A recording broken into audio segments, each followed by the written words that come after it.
Bon les gars, aujourd'hui on se retrouve pour une nouvelle vidéo et du coup comme vous pouvez le voir je suis dans un décor un peu différent aujourd'hui. Je suis chez Antoine Garcia. Donc qui est Antoine Garcia, vous allez me dire.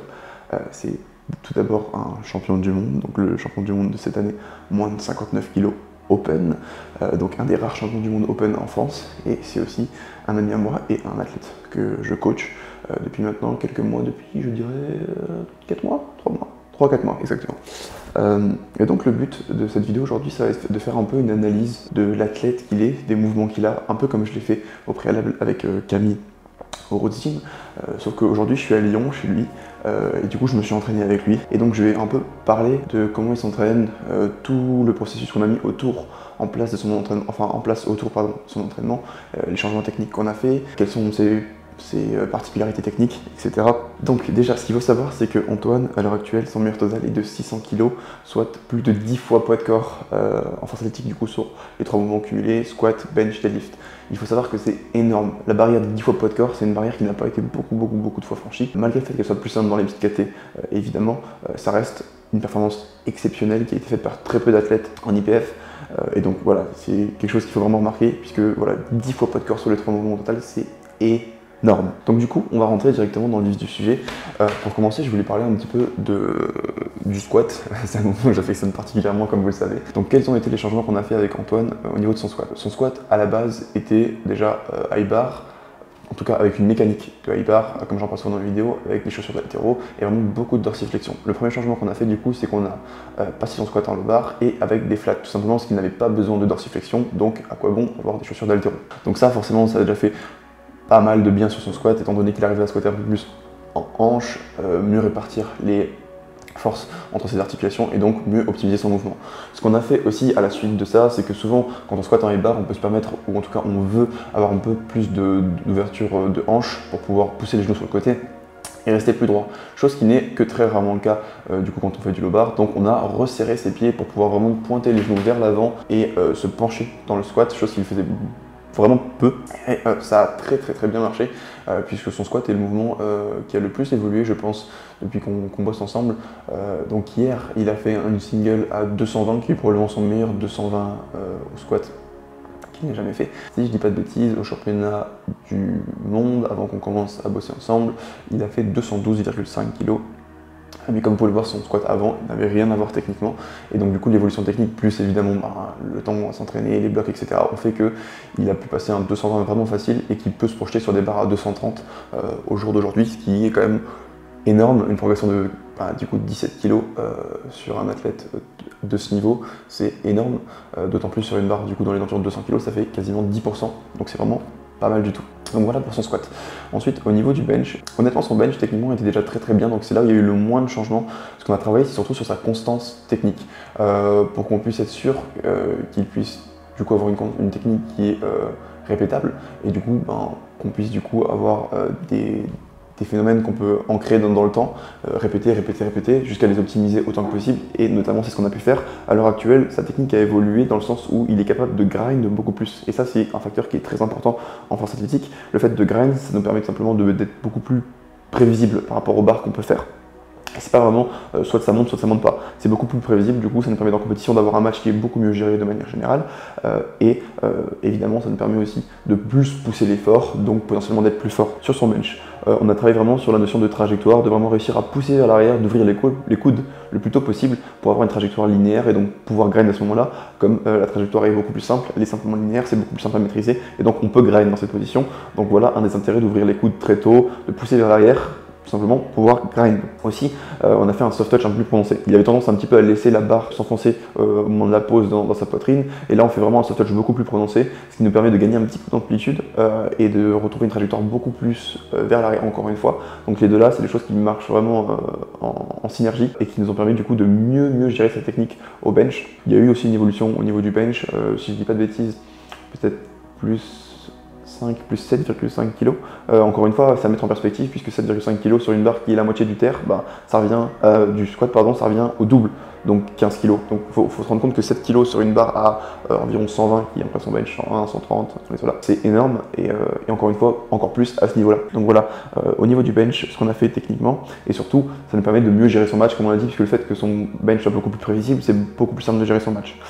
Et du coup, on en arrive au troisième point, le soulevé de terre. Alors, c'est là où il y a eu beaucoup de changements et là où il y avait besoin de beaucoup de changements, puisque justement, en termes de prévisibilité, est-ce que ça se dit oui, je crois, son terre était le mouvement le moins simple. C'est-à-dire que d'un point de vue technique, il y avait beaucoup de lacunes, entre guillemets, hein, parce que ça reste un athlète de très haut niveau, qui faisait que son terme n'était vraiment pas constant. Il pouvait se sentir très bien sur une rep, et la rep d'après passer d'un RPE 7 à un RPE 10, tout simplement parce qu'il n'a pas les mêmes feelings techniques, et donc du coup, la rep était beaucoup plus dure que ce qu'elle aurait pu être. On a essayé de travailler vraiment sur la constance technique, le fait de pouvoir répéter des cues, de pouvoir faire le même mouvement encore et encore et encore et encore, sans se faire surprendre autant qu'avant, et du coup, pour pouvoir encore une fois avoir un terre qui est beaucoup plus prévisible, ce qui est extrêmement important en compétition, encore plus que les deux autres mouvements, puisque en général on tire pour gagner, c'est le dernier mouvement, donc c'est vraiment le mouvement qui nous place, qui nous donne notre place, et si on ne peut pas savoir plus ou moins ce qu'on peut tirer et avoir une technique qui est constante, c'est-à-dire valider nos 3 essais et pouvoir monter au fur et à mesure de la compétition, et bien c'est très compliqué de jouer un match à la fin, et donc là c'était vraiment un point primordial de corriger, entre guillemets comme on a dit,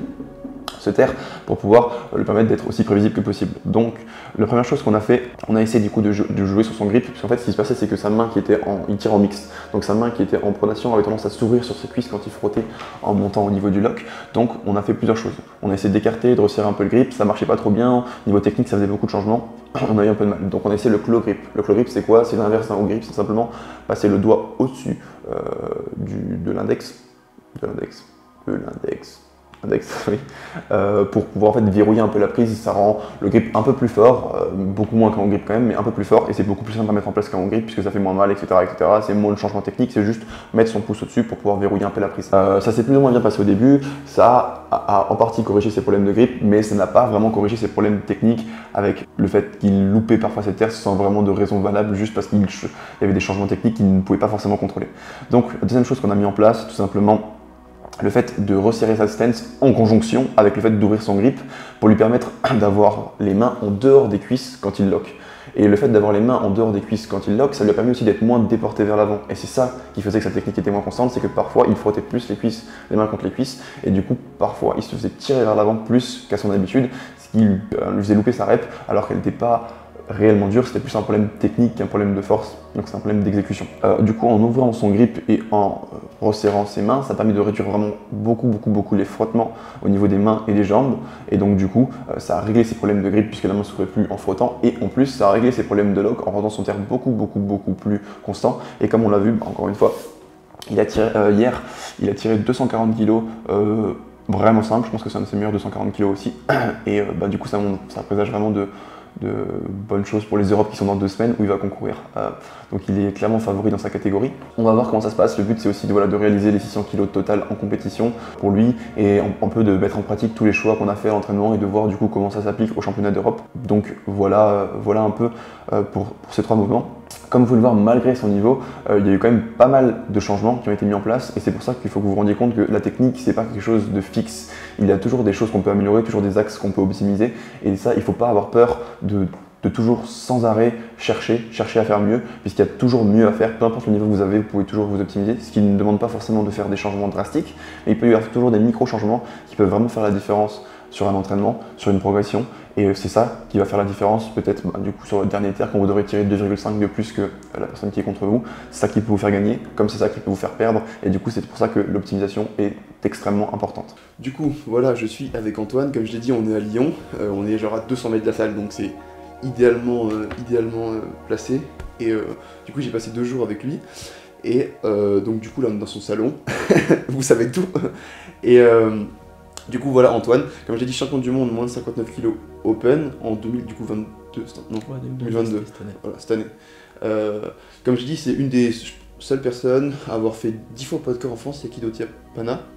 Ouais. Pana, et je crois que c'est tout qui a fait 10 fois poids de corps en France. Après 10 fois poids de corps, j'ai fait juste un à l'entraînement pour le moment. Oui, bien sûr, mais même à l'entraînement, je suis pas sûr qu'il y ait d'autres personnes qui l'aient fait.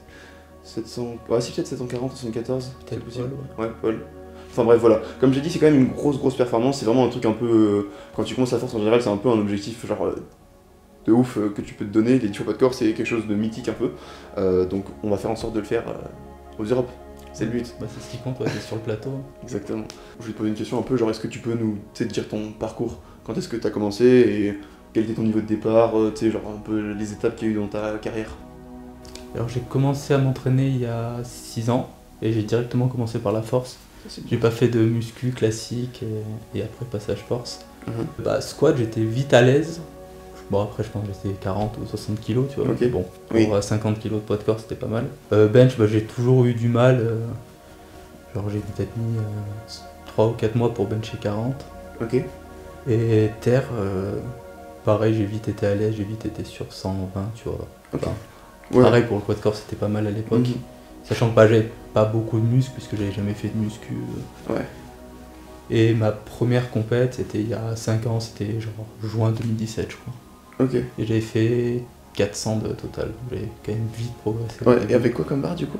Je crois que c'était 147 au squat, Ok. 77 au bench et 175 au terre.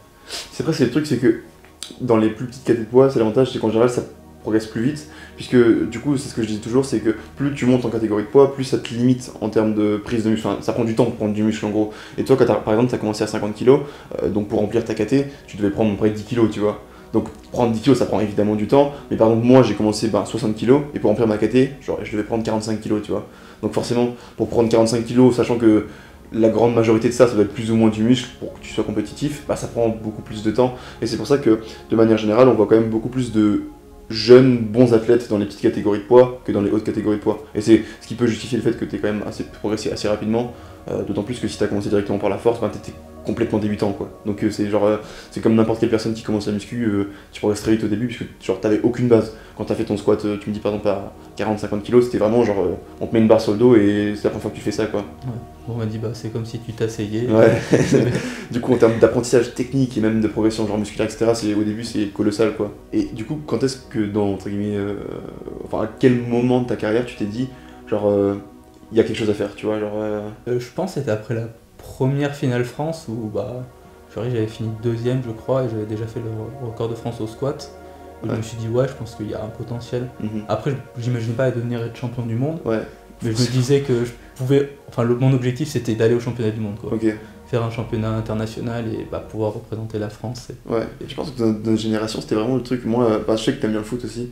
Et genre, moi, c'était vraiment le truc, je regardais le foot à la télé, tu vois. Et genre, je voyais l'équipe de France, j'étais en mode, ah ouais, c'est genre, je veux un jour, tu vois, avoir un maillot de l'équipe de France à l'international. Genre, c'était un truc que je kiffais, tu vois. Je sais pas, je trouvais ça tellement valorisant, tu vois, de pouvoir représenter ta nation à l'étranger et tout. Enfin, genre, c'est vraiment un truc qui me faisait kiffer. Et je sais que, en plus, je pense que c'était un peu ancré dans ma famille, parce que mon père adorait le foot. Genre, il regardait tous les matchs internationaux et tout, tu vois. Genre, c'était des vedettes pour lui, les athlètes internationaux. Ouais, c'est pareil, moi, dans ma famille, mes parents, ils regardaient même tous les sports. Dès qu'il y avait l'équipe de France, Ouais. ils regardaient et tout. Donc, du coup, ouais, c'était ça, représenter une équipe de France et en faire partie. C'est le rêve quand tu fais du sport et que t'aimes ça, quoi. Clairement. Enfin, pour moi, c'est la finalité. Indépendamment même de la performance que tu fais, c'est juste le fait de pouvoir aller à l'international. Genre, tu vois, pour moi, un truc très symbolique, c'est d'avoir reçu le sigle équipe de France, tu vois. Genre, pour moi, c'était genre, ça y est, tu vois, genre, t'as le maillot équipe de France, t'es en équipe de France, tu vois. Ouais, Et ça, c'était vraiment une étape pour moi, genre, j'étais hyper content, tu vois. Et c'est pour ça que, comme vous pouvez le voir, je mets tout le temps mon sigle équipe de France à l'entraînement. Déjà, de 1, parce que je suis extrêmement content de le porter, ça me fait plaisir. Et de 2, bah, parce que j'essaie de m'habituer au matos que j'aurai en compétition. Moi, je le mets plus, on va dire, à l'approche de compète inter, pour vraiment rentrer dans le mood où va y avoir la compète internationale et bah, va falloir se préparer à le porter et à le ouais, parce que c'est le déguisement de super-héros, quoi. Si tu mets le truc, t'es en mode maintenant, voilà, quoi, c'est... Maintenant, on y est, ouais. On y est, c'est ça, clairement. Et si, genre, il y a un tournant, entre guillemets, dans ta carrière, un moment où, tu sais, genre, ça a vraiment changé ta mentalité, etc., quand est-ce que ce serait pour toi? Bah, du coup, après, il y a eu le confinement dans lequel j'ai pas forcément pu m'entraîner, où c'était assez compliqué. Donc, je dirais, après le confinement, c'était championnat de France l'année dernière, où je fais le premier minima international, c'était minima Europe. Je sais que la première compète inter, elle va arriver là, prochainement. Et du coup, ça y est, c'est vraiment sérieux à fond, quoi. Ouais, ok. Et c'est le moment où, du coup, l'état d'esprit, enfin, je pense que ça a toujours été investi et sérieux, tu vois, mais c'est le moment où l'état d'esprit, il change, tu vois, où tu te dis, ok, maintenant, genre, c'est l'international, c'est différent, quoi.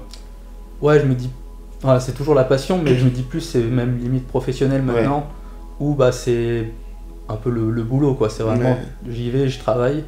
Avant, c'était plus le côté fun Ouais, tu et prends juste plaisir se quoi. dépenser, ouais.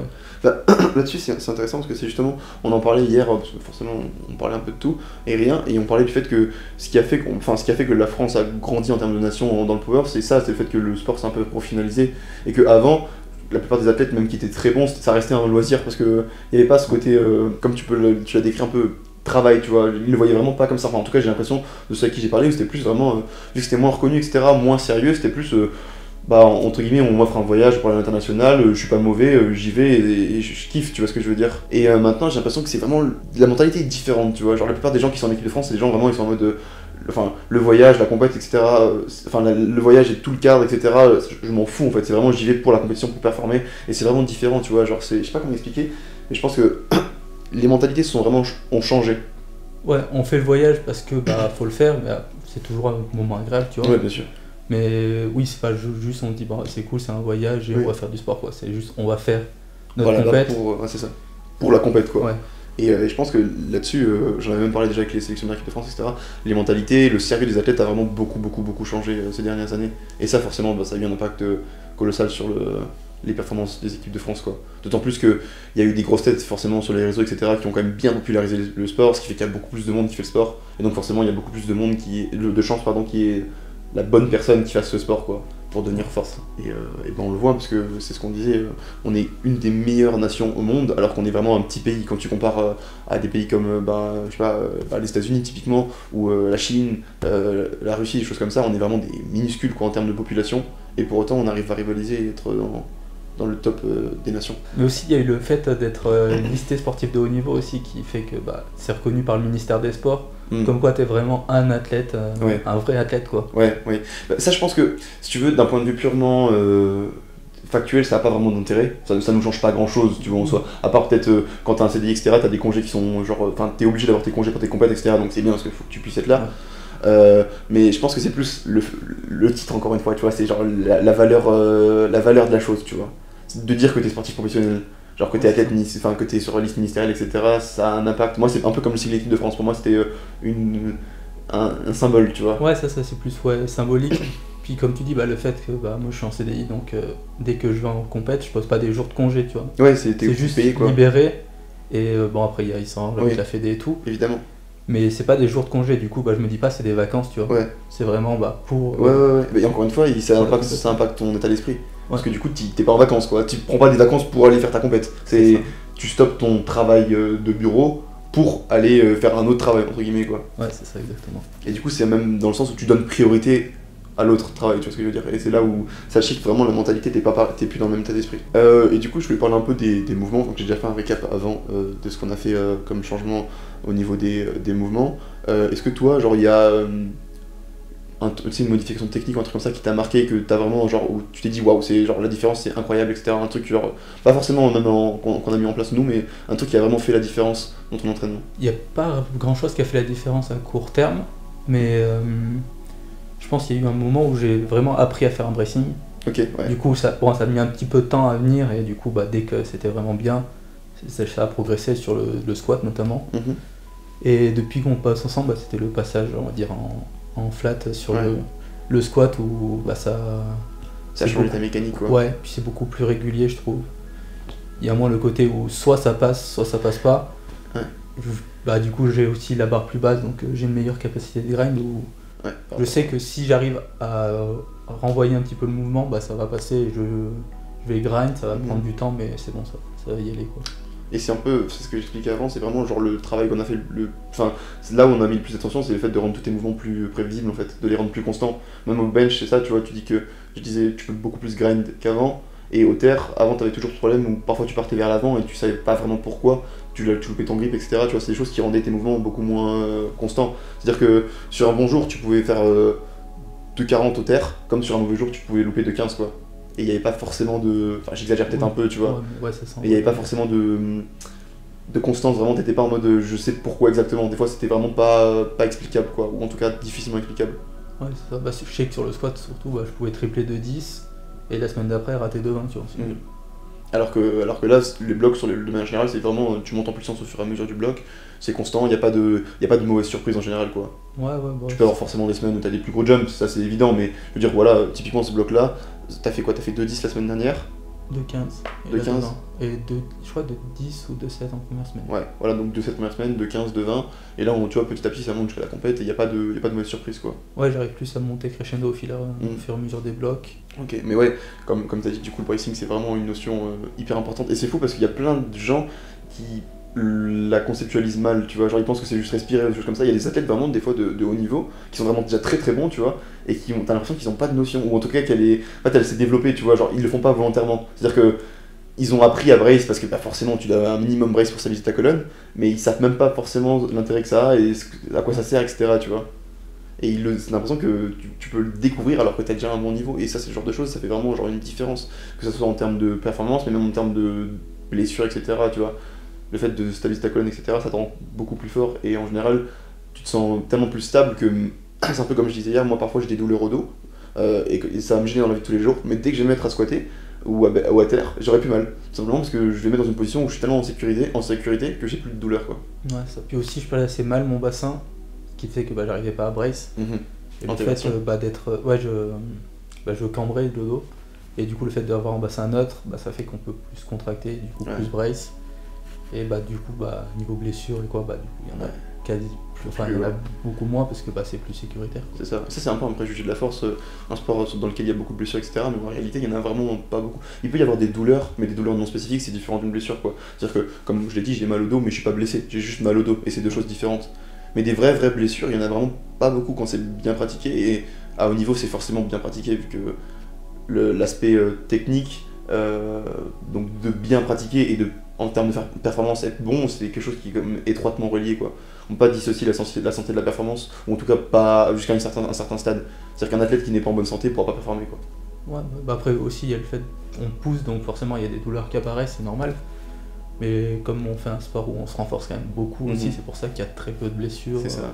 C'est pas comme les sports, c'est pas des sports explosifs aussi. C'est ça qui fait la différence. La plupart des sports explosifs, c'est que tout ce qui est tissu conjonctif, ça lâche en fait. Soit ça supporte l'explosivité, donc la force que tu demandes sur le moment, soit ça le supporte pas. Alors que nous en soi, il n'y a pas de choc, il n'y a pas de pliométrie, etc. Ce qui fait que ça limite quand même beaucoup les forces que tous nos tissus doivent encaisser. Même si on a évidemment des grosses charges sur le dos. Mais cette différence c'est plus musculaire et comme tu l'as dit, du coup, bah, d'un point de vue musculaire, on est extrêmement renforcé vu que c'est la pratique même de notre sport, quoi.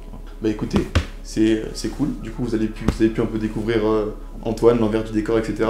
Donc du coup on s'entraîne, moi sur ces 2 derniers jours je me suis entraîné à l'Haltéro Club lyonnais. Si vous voulez aller suivre Antoine sur Instagram aussi, n'hésitez pas. Je le force depuis 2 jours, je le travaille pour qu'il soit plus actif sur les réseaux. Donc après la vidéo il a pas le choix. Si vous allez dessus, les gars, vous devez lui dire soit plus actif, franchement. C'est toujours cool je pense d'avoir un peu le quotidien des athlètes, comment ça se passe, etc. Donc voilà, maintenant t'es obligé. Ouais, t'as plus le choix là maintenant, il va falloir que je le mette. Et bah du coup, merci d'avoir regardé la vidéo. Comme d'habitude, mon lien MyProtein dans la description, les t-shirts Silent Worker, le drop rédemption qui ressort ce dimanche, donc le jour de la vidéo. Normalement la vidéo sort à 15h, donc il y a de grandes chances que si vous voyez cette vidéo, il soit déjà out of stock. Mais dans tous les cas, allez voir le site, il y a un nouveau site, on a tout refait, etc. Il y a plein de nouveaux produits qui arrivent dernièrement, n'hésitez pas à donner votre mail pour vous abonner à la newsletter, vous aurez du coup toutes les infos sur les drops, etc.